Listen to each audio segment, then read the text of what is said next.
Healthy living with Intermountain Healthcare.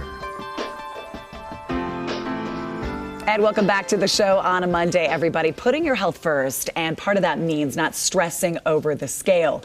Dr. Jake Vigil, a sports medicine physician with Intermountain Healthcare's Live Well Center, is joining us now to talk about this in this sponsored interview. Welcome to the show. Thank you. If you get these questions wrong, Jay has a pie standing by. Is that okay? I'm kidding. Speaking of pies, so many of us make these New Year's resolutions, right? At the end of last year, beginning of this year, we're going to get healthy. And then about this time, are we falling off the wagon?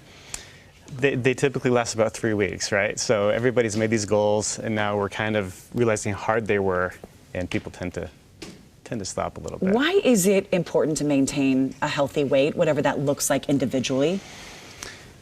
Well, our weight is involved in so many different aspects of our health. It helps with our cardiac health. It helps with cancer prevention. Helps with diabetes prevention. There's so much involved with health with regards to our weight. However, our weight is not the end-all be-all. And that's my question. When you say let's get healthy, should it just be about the number on the scale? No, of course not. There's so much more to it. So how do you do an assessment when people come into the Live Well Center and say, help me, do this goal and stay on it? What's that assessment look like? So the assessment involves taking a body composition, which looks at the percentage of body fat, the percentage of lean mass. It helps us decide how much weight we can lose safely, or maybe we don't need to lose weight at all. Because so much goes into an overall health plan, right? Yeah. You say it's the metabolic rate, it's the body composition, and everyone's so different? Everybody is so different. We take an individual approach. Now there's more to it than body composition. As you mentioned, there's the basic metabolic rate, which tells us how many calories we are burning, and how much we should be eating. We also do blood work, which looks at our metabolic health. What about functional fitness test? What's that? So that is almost like a stress test, where we're assessing somebody's cardiopulmonary function. A VO2 max per se, athletes will come in and do this all the time. But we can also do this to assess somebody's baseline level of fitness and give them basically an exercise prescription to help them really achieve their athletic goals as well as their health goals. Doctor, what do you find most often plays into this? Is it age? Is it hormones sometimes for women? Is it that you've just, sat around during the pandemic? All three? Yeah, and there's even more to it than that. There's a lot of, especially with the pandemic, mental health concerns that people have, and we will address that a little bit. There's substances that we're using that may inhibit our success. There's just being cut off and being alone. Even that affects our health. I think what's interesting about having this done is you hear maybe someone trying this or that, and you say, I'm going to try that, and it doesn't work for you. This is not a one-size-fits-all solution when it comes to weight.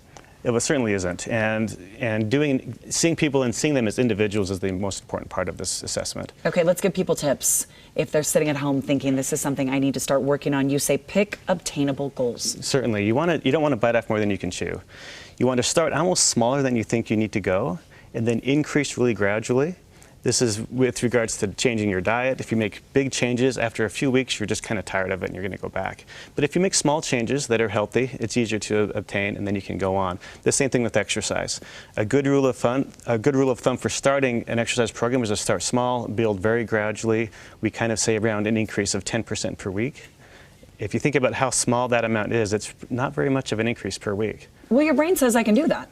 10% I can do. Yeah. Right? It's like when you say, I'm going to cut out sugar totally, and your brain, right? Then you fall off the wagon because that's not this small increment like you were talking about. You also say avoid diets. Well, we put people on a diet, right? But not necessarily a diet that you're going to use temporarily. What we do is we give people advice and tips to help them change their life, change their lifestyle, so the way they eat, the way they move, the way they live is just the way they are, and it becomes a part of their identity in a way. And finally, you say, remember that consistency is more important than perfection. Certainly. And if you do have a slip up on a day or two, don't abandon the whole ship and jump overboard. That's what we tend to do. We tend to be all or nothing. If you make a mistake or two, just go back on your plan, and things are going to be all right. All is not lost. Hop back on there to book a Live Well Center assessment, everybody.